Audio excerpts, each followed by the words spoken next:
बिस्मिल्लाहिर्रहमानिर्रहीम। अस्सलाम वालेकुम। गीबत एक मुसीबत, गीबत करने वालों के लिए तकलीफ दे अज़ाब।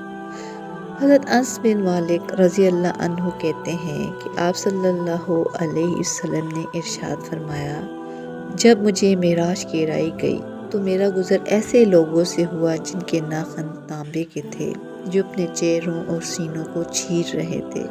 मैंने पूछा, ए जिब्रील, ये कौन लोग हैं? उन्होंने कहा, ये वो लोग हैं जो दूसरे लोगों का गोश्त खाते और उनकी इज्जतों से खेलते हैं। अस्तगफिरुल्लाह।